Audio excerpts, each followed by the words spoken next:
こんにちは。お元気ですか？一人暮らしの1ヶ月の生活費、毎月恒例のやつですね。今月も詳しくやっていきたいと思います。先月12月の生活費となります。いつものように固定費、変動費、社会保険料の順番で説明していきたいと思います。そして最後に1ヶ月の生活費で何にどれくらい使っているのかっていうのを、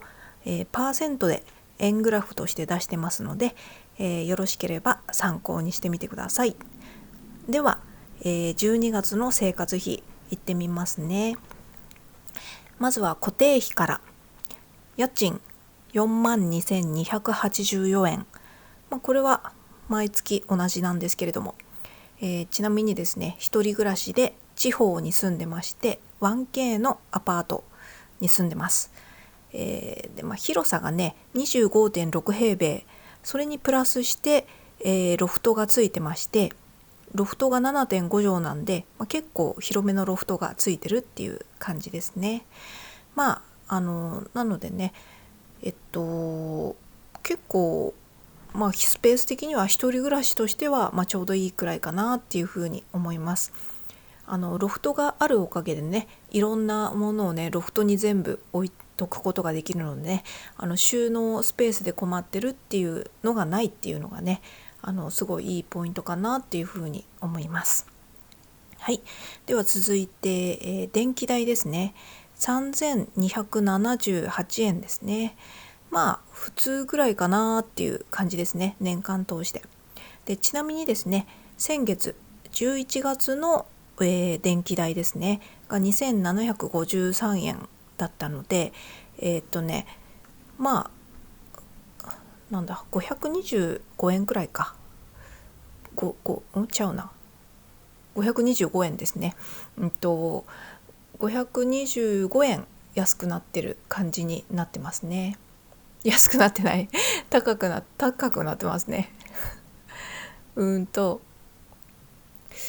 寒くなってきたんでね、エアコン代とかかなっていうふうに思いますね。12月の電気代ってことはね、11月に利用した分っていうことになるんでね、11月ぐらいからエアコン、普通に使ってるはずなので、その分ちょっと高くなったのかなっていう感じで、それを考えたら今月の電気代は結構上がるんじゃないかなっていうふうに予想ができるって感じでございます。はい、続いては、ガス代ですね。5220円。冬だからね、高くなってきたなっていう感じですね。もう本当に冬のガス代は高いっていう感じなんですけれども、もう多分7000いくらとかね、8000円近くまで去年のね、冬のピークは上がってたはずなので、12月のガス代っていうのは11月使用分っていうことになるのでね、もう今月来月あたりがどんどんもっと高くなるんだろうなっていうふうに思います。ちなみに前回のガス代の方が3977円だったのでね、1200円ちょっと高くなってますね。もうこれはね、単純に寒い中お湯を使ったりとかね、あとはガスコンロのガスとかでもね、夏とか使うよりもガス代かかるだろうし、でもやっぱりは湯沸かし器でしょうね。ガス代がかかるのはね、シャワーとかのガス代がすごい多分かかると思うし、あとは単純に食器洗う時とかもね、夏は水で洗ってますけれども、寒くなってくるとお湯で洗うのでっていうので、結構ガス代がかかるんだろうなっていうふうに思います。同じ温度設定にしてたとしてもね、冬の冷たい水からその温度まで上げるだけでね、その何度っていう差でだいぶガス代も変わってくると思うんでね、そういう感じで、ガス代は冬はとにかく高いっていう感じです。あとはね、うちはプロパンガスなのでね、地方に住んでるので、都市ガスとかじゃないので、プロパンガスなのでやっぱりそもそものね料金がもう高いっていう感じですね。本当やっぱ都市ガスとかに比べて肌感覚で倍以上になってるかなっていうふうに思いますね。これはしょうがないのかなっていう感じですね。同じプロパンガスでもね、いろいろ契約の内容とかによって同じエリアに住んでてもちょっと差は出てくるかとは思うんですけれども、どっちにしろ都市ガスに比べてプロパンは高いっていう感じなんでしょうね、どこも。はい。では続きまして、水道料金3165円ですね。水道料金は支払いが2ヶ月で一遍なので、一応ねこの3165円っていうのは2ヶ月分で6330円だったのを、2分の1を1ヶ月換算っていう形でここに書いてます。はい。水道のね10、11月使用分が6330円だったので、それをね12月に支払い来たので、その半額っていうことでね3165円1ヶ月換算っていう風にしてます。はい。では続きまして、携帯電話1081円、これは私は楽天モバイルを使ってます。で多分一番小さいプランなのかな。3ギガまでだったら1081円ですよっていうようなプランになってますので、家ではね Wi-Fi につなげてるので、基本的にね1081円を超えることはまずないです。外にそもそも私出かけてなくて、ずっと家に引きこもってるのでね、外で携帯使うことがないので、毎月毎月この1081円で収まってるっていう感じです。はい。では続きまして Wi-Fi ですね。ソフトバンクエアーを使ってるんですけれども、実は今月からソフトバンクエアーの金額がね上がってしまいました契約から最初の2年が3678円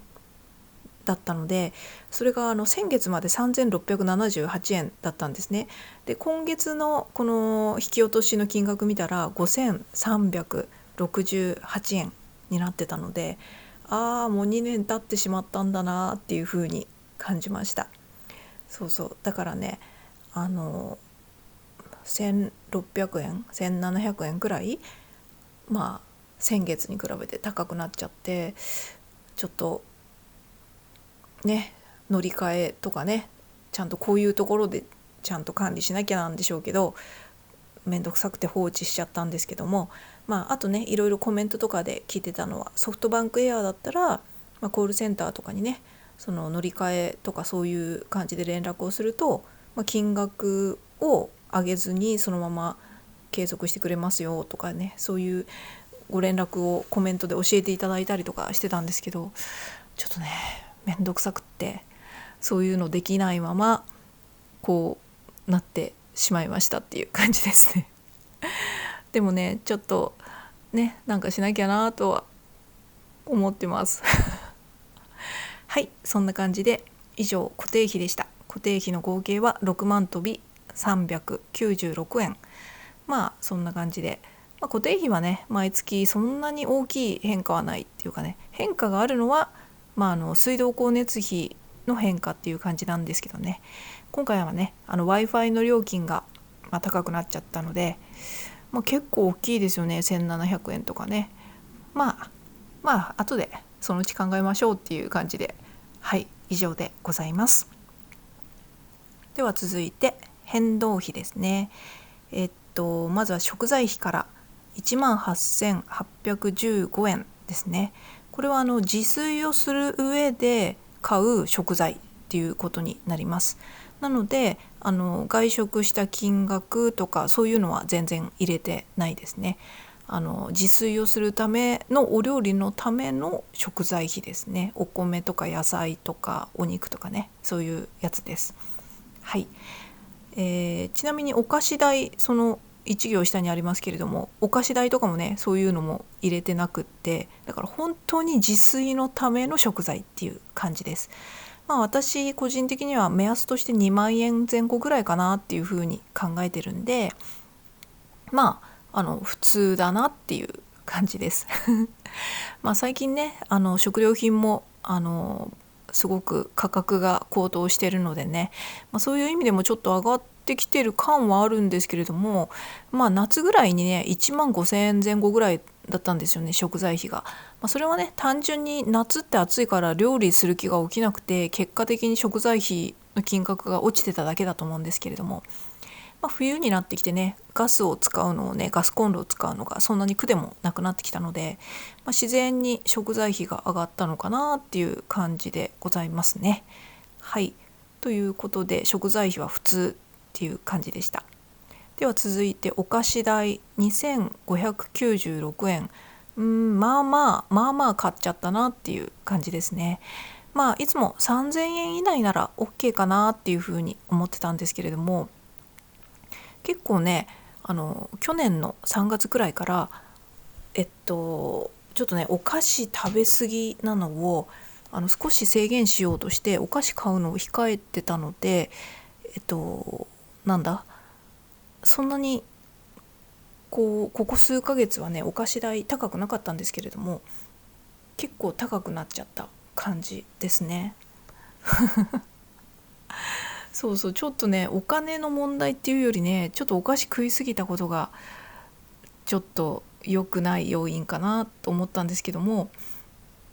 多分今月も結構お菓子食べてるかもしれないですはい、続きまして、生活用品ですね。これは4,465円で、これはなんだ生活用品はだいたいこんなもんかなっていう感じでございます。結構その月によってかかる金額にばらつきがあって、生活用品って結構ストックしたりとかするので、買わない月は全然買わなかったりとかするんですけれども、例えば先月とかだとシャンプーとかまとめ買いしたので結構高くなったりとかしたんですけどもね、なので今回は普通かなっていう感じでございます。では続いて、医療健康、それと外食カフェ、これ両方とも0円ですね。医療健康は前は健康のために通ってたスポーツジムも去年の10月いっぱいで辞めちゃいましたし、っていうことで0円で、基本的に外食とかもね家に引きこもってるのでしないのが普通っていう感じなのでね、ここも残念ながら0円っていう感じですね。できたら頑張って月に1回ぐらいは外食した方がいいなっていうふうには自分でも思ってるんですけども、ちょっと外に出るっていう意味でね、なんかねやっぱちょっと嫌だな、外に出たくないなっていう気持ちが強いのでまだね、なのでなかなかここに金額を入れることができませんというふうに、ここはね0円の方が逆に NG っていう気分なんですけれども、そのうちねちょこちょこっと出かけられたらいいなっていうふうに思ってます。では続きまして、交際費なんですけども、もうね1年ぶりぐらいに交際費っていう項目に金額が入ったかなと思ったんですけどとはいえね、この交際費って別に誰か人と会ってなんかこう楽しんだとかいうよりも、これは人にねちょっとお世話になった方とかにねちょっと物を送ったりとか宅急便でねとかしたお金なので、こう人とこう直接会ってこうなんかしたっていうような交際費ではないんですよね。で前もちらっと言いましたけど、新潟の友人とかが毎年お米を送ったりとかしてくれてて、その友人にちょっとお返ししたいなっていうのがあったりとか、あとはねちょっと他にも前にお世話になった方がいたのでちょっとねお礼にこの辺のものをね、この辺の特産品じゃないけどなんかそういう地場産のお菓子とかね、そういうものを送ったりとかしてね、お歳暮お歳暮ってわけじゃないんだけどね、そういう感じで普段のお礼みたいな感じで先月はねそういうのでちょっとお金を使いました。っていうのも先々月だったっけなに初めてこの私がねやってることで少し収入があったのでね、それでもね生活費の方面ではマイナスだったりはしたんですけれども、なのでやっとお金が少しでも稼げたのでちょっとねなんかこうずっと何かお礼がしたいなとかお返しがしたいなって思ってた方にこうお礼ができて、良かったなっていう感じでございます。はい。では続きまして交通費1160円ですね。これも1年ぶりぐらいかな。とにかく交通費はね、全く基本的には0円なんですよね。でこれは先月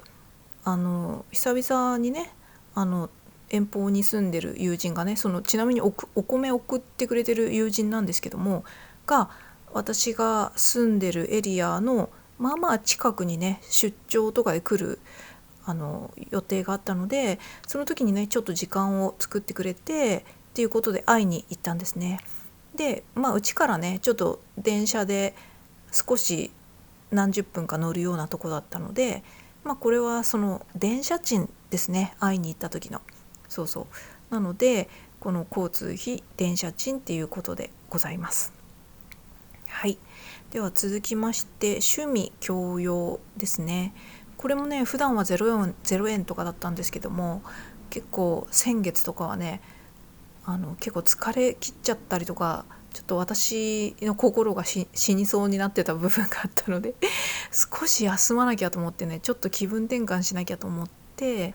漫画買ったり、漫画って言っても普段から集めてるキングダムのコミックス買ったりとかしただけなんですけど、だから何買ったんだっけな、最新刊か、キングダムの最新刊が発売されてその数日後ぐらいに買ったっていうやつと、あとは最近動画でも言った宮部みゆきさんのね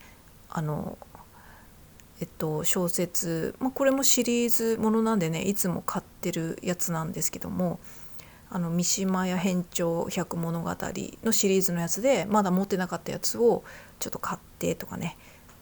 そういうので本題ですね、漫画と小説代でこれだけかかりましたっていう感じでございます。はい。これもね多分なんだかんだ言ってねその2ヶ月前ぐらいに少しだけお金入ったから、それで、ちょっとねある程度こう自分のためにお金使わないとまたそうやって活力にもならないし、なのでそういう意味でもこのエンジンを回すためのエネルギー源として買ったっていう感じもありますね。そんな感じでございます。次に美容衣類のところで5555円っていうのはあれですね、動画でもちょっとやりましたけど、島村に行った時にあったかグッズを買ったっていうあれですね。なので美容というか衣類ですね、あったかグッズですね。で衣類って言っても綺麗なお洋服を買ったとかじゃなくて冬のあったかグッズなんで腹巻きとレッグウォーマーとあったかスリッパと、あとファイバーヒーとかそういうね家着ですねこれ美容衣類に入るのかななんか生活用品のような気もしちゃうんですけども、ただね、久々にこの体に身をつける衣類買ったなっていう感じでございます。はい、そんな感じで変動費が今月は、49,739円でございました。はい。まあ今月も普通って感じですかね。あ、そうだ、今月あと、そうだ、社会保険料とか言うの忘れてたわ。続きまして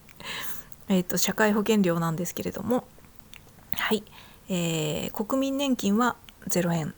0円というか全額免除の申請をしているので0円でございます。いつか払えることを夢見てっていう感じで、もうね、全額免除にしてから2年ちょっとが経ってしまいました。そうそう、効納できればいいなっていう気持ちもあるけど、今の状態ではまだ無理ですね。少しだけ稼げる2ヶ月くらい前からちょっとずつ収入は稼げたんですけれども、またねそれがこのままだと自利品だっていうことで今頭を悩ませてるところでございます。そのね、収入を得られ続けるかっていうね、またねいろいろやっていかないとなっていうふうに今悩んでおります。はい、なので安定して毎月収入が得られる見込みがないので、今のところはまだ国民年金の免除は解除できる状態ではないなっていう感じですね。はい、続いて、国民健康保険ですね。これは第7期分かななんですけれども、2100円ですね。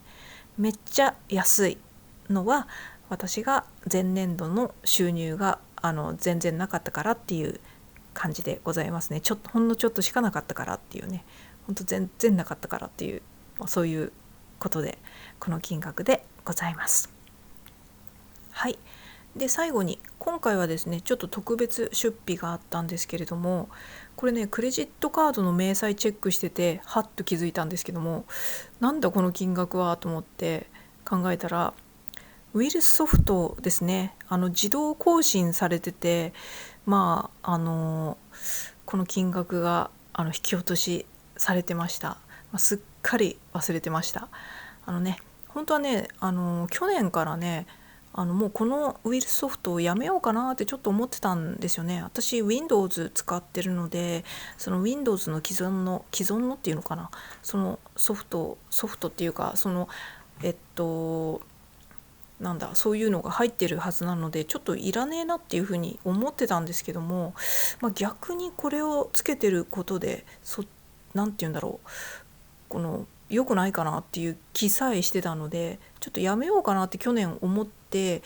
悩んでるうちに、そのまま去年じゃないな一昨年思ってて、そのままうだうだしてるうちに過ぎちゃって、また1年払ってしまったと思って、今年っていうか今回はねそのことすら忘れてて、気がついたら引き落としされてたんで、そうそうなのでね、本当にね貯金切り崩し生活なのにね、またこういう感じになってしまいました。本当にこういうのすごくめんどくさいと思うタイプなんですよね。Wi-Fi もその乗り換えとかコールセンターに電話するとかもですけども、こういうのをね一手にやってくれる同居人とかがいたらめっちゃめっちゃありがたいんだけどなっていう感じで、そういう意味でパートナー欲しいなっていうふうには思いますね。話がちょっとそれちゃいましたけど、そんな感じで今月の生活費の出費は以上でございました。はい、で今月の合計金額は、12万5215円でしたね。ウイルスソフトとかねそういうのがあった分ちょっと高かったかなっていうふうに思うんですけども、あとそれを差し引いてもそうか、交際費で1万4000いくらとかね払ってるからね、そう考えると結構2万7000円くらいか、2万7000円くらいその交際費とウイルスソフトを買ったのがいつもよりも高いってことになるので、だから、大体いつも10万前後かなっていうふうに思ってるところ、そんなもんっていう感じですね。そんなもんっていう感じでございました。円グラフはどうなってるかなと。円グラフはやっぱねウイルスソフトの部分でだいぶあれですね。そうそう、いつもね家賃がねこの円グラフの中の半分近くを占めてるんですよね。48% とかね、そんな感じで。今回はねウイルスソフトとかが結構あれだったのと、食費がね夏とかに比べて高くなってきたっていうのもあるので、こんな感じだなって思いました。はい、ということで、以上が先月2024年12月の生活費でございました。この生活費の動画を編集してて気づいたんだけど、1項目入れ忘れちゃったのがあって、12月ね私髪の毛を切ったんですよ。だからヘアカット代として1100円ですね、かかってます。私結局去年2014年はね髪の毛美容院に行ったのはたったの2回だけでしたね。しかもいわゆる1000円カットちゃんとしたっていうか、美容院に行ってカットしてカラーリングしてっていうのをしたのが最後が2023年の年末くらいだったんですよ。でそこから一回もカラーリングをせずに丸々1年経ったっていう感じになったんですけれども、カラーリングしなくなった理由としてはやっぱりね1年くらい前からちょっと白髪がね急激に増え始めたっていうのがあって、ちょっと観察してみたいなっていうのもあって、それで、カラーリングをやめたっていうことと、あとちょっとねこう引きこもり状態の自分がね美容院に行くのってちょっとねメンタル的にきついなっていうところがあったので、パパッと行ってパパッと終わらせたいっていう気持ちがあったんですよ。だからもう最低限こう伸びきっちゃってる髪の毛をいい感じに短くカットしてもらえればもうそれで十分でっていうふうに思ってて、そうそうなのでね、そういう意味でもいわゆる一通りやってくれる美容院っていうのは行くのはやめたんですね。で都合がいいことにね、ちょうどその頃お家の近くにいわゆる1000円カットのお店ができたので、実際には1100円なんですけれども、1000円カットのお店にねパッと行って髪の長さだけパパッと切ってもらって帰ってくるっていうのがすごくありがたくて便利でね、精神的な負担も少なくて、そう美容院にわざわざ行ってっていうのが減ってすっごくありがたいですね。もちろんね金額的にもカラーリングとかしちゃったらねカット&カラーリングで前行ってたとこはね多分5500円とかねそれくらいだったと思う。それでもだいぶ美容院の中では安い方だったけれども、でもね今言ってる1000円カットとかだったらねもうほんと1100円でパッと行ってパッと終わらせてパッと帰ってくれる。しかもね化粧とかもちゃんとせずに行ってパッと切ってもらってるんで、薄くファンデーションを塗って眉毛を整えるくらいですね。なのでそういう意味でもすごく気楽でいいなって思ってます。ちょっと身だしなみっていう観点からすると、私は今家にずっと引きこもってて基本誰にも会わないっていう生活をしてるからこそできることというふうには思うんですけどもね、またちょっと外に出ていろんな人と会うような生活に戻ってきたらもうちょっとね自分の方でいい感じにこう見た目も整えたいっていう欲が出てくると思うので、その時はその時っていう感じで、今の自分では1000円カットぐらいが、精神的な負担もね少なくて、出かけるっていう負担が少なくてね時間もかからずでお金もかからずっていうことですごく重宝しております。そんな感じですね。ここ最近っていうのは数日結構メンタル的に下がっててねこのねラジオ配信でもなんか喋ること思い浮かばないし、適当なこと喋ったらすっごいなんかこうネガティブなこととかしか出てこないんじゃないかとかまあそんな風に思ってたんですけども、まあネガティブなこと出てきたらネガティブなことを逆にね、ものすごい掘り下げてネガティブなことをぶちまけてやってもいいくらいな気持ちはあるんですけど、まあ、脳みそがあんまり働いてないのか、それもちょっと言語化できないような気がして、ちょっとモヤモヤっとしてる数日を過ごしてるんですけどもね。なんかね、ちょっと数ヶ月の疲れがこう対極的に出たような感覚もあるので、ちょっとここ数日はね、ほんとダラダラっとして YouTube 見たりとか、もうスーパーにさえ行きたくないとかね、もうこもう寝てたければ寝てていいくらいな感じで過ごしてたんですけども、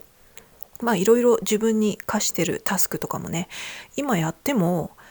まあ量はできるかもしれないけれども、結局そのクオリティというか、やっぱり自分がこういう時にやったものっていうのは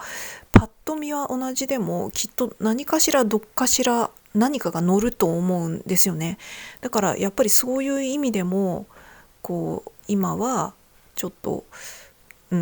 まあいっかみたいな感じですね。それにちょっとここ数ヶ月、多分去年の4月ぐらいからかな、結構ノンストップでいわゆるお休みというお休みなしで、というかそもそも仕事と自分で認められてないので、毎日逆に休んでるだろうっていうような気持ちもしちゃって、逆に言うと仕事より結構きつかったりはするんですけど、この拘束時間とかね、拘束時間っていうか自分で勝手にやってるだけなんだけど、それがお金にもならないってなるとね、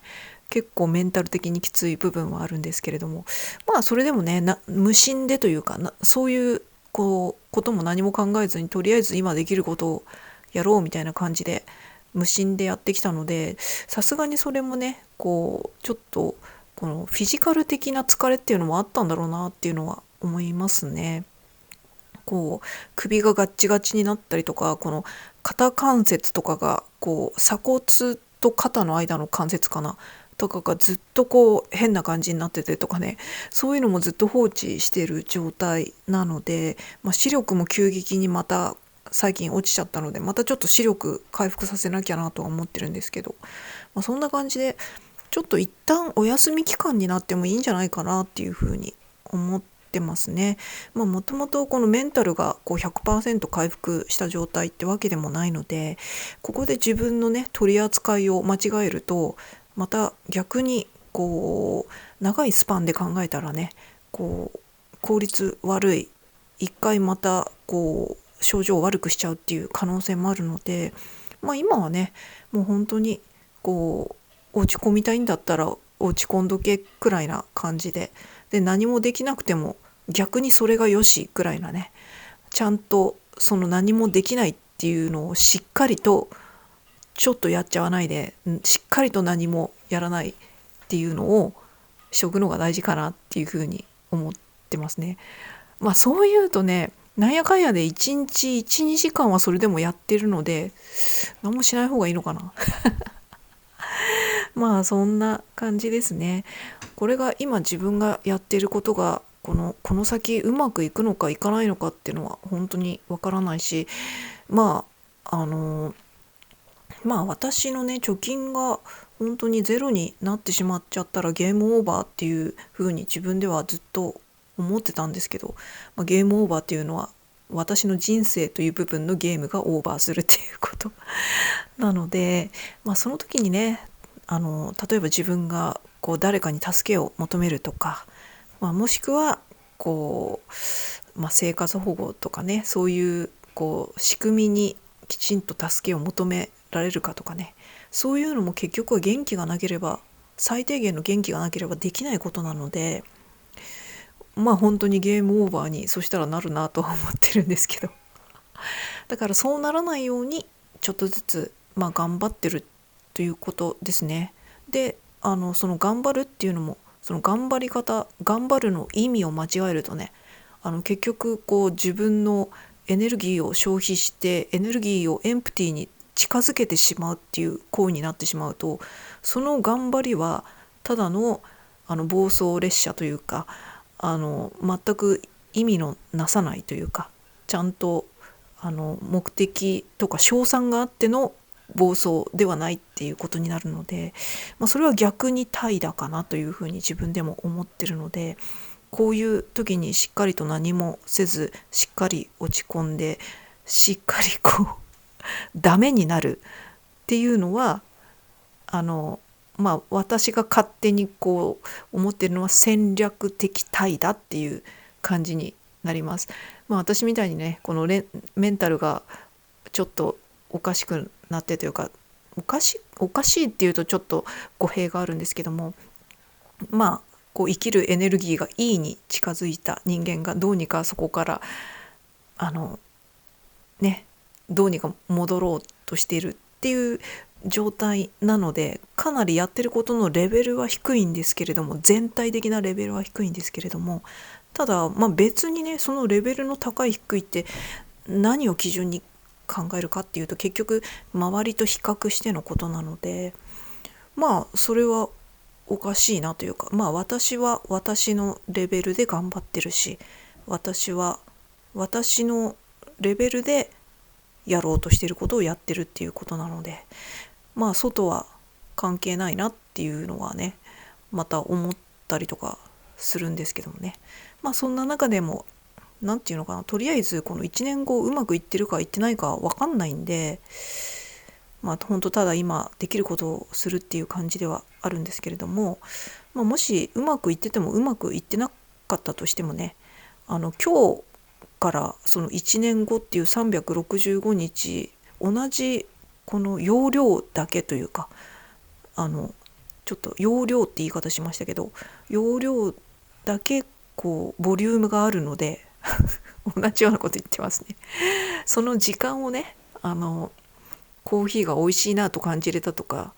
ストレッチして気持ちよかったとか、お菓子食ったらめっちゃうまかったとか、なんかの YouTube の動画がすごい自分に刺さって、自分のタイプ性格とマッチしてめっちゃ面白かったとか、その共感とかね、そういうなんか心の快、心よいっていう快適の快をどれだけ感じれるのかっていうのは、結局どんな心持ちで今日一日を過ごしても1年後成功してようが成功してまいが関係ないので、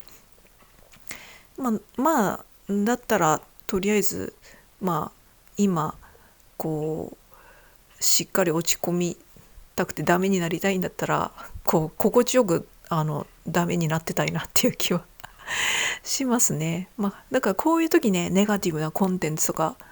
見るとすごいいいですね。だから今アマプラとかでね、アマプラの映画でね、ジョーカーとかねちょっと見たりとかしてるんですよね。これ結構話題作なので、数年前の結構前から見たいなとは思ってたんですけど、絶対内容的にめっちゃネガティブなのは分かってるんで、なんとなく見る気が起きなかったんですけど、今こそジョーカー見たいなみたいな感じで、まだ数分見てやめて数分見てやめてみたいな感じなんですけど、そう今の私にマッチしてるから、ちょっとジョーカーとか見てしっかりそこの底まで行ってそうっていうのをやりたいななんていうふうに思ったりとかしてますね。そんな感じで今日も私は生きておりますが、1年後とかにすげえいい感じになってたらいいなっていうふうに思いますね。でこの生活費の動画とかをね作ってて思ったんですけど、このお金が関連してくるとね、結構なんかいろんなものが視覚化されてくるというかね、なんかふわっとしたものがね、ある程度記録として分かりやすく残るっていうのもあるので、お金が関連してくるとね、そういう意味では自分のこの生態系、この2024年ぐらいのこの40代後半の自分がどんな感じだったかっていう生態系をね、小学生の夏休みのなんかの観察日記みたいなノリで記録できてる、そういう感覚もあって、私がババアとかになった時に後でこのコンテンツがちゃんと残ってて記録として見返せたらいいなっていうふうには思ってますね。はい、ということでそれでは、そんな感じでそれではまた。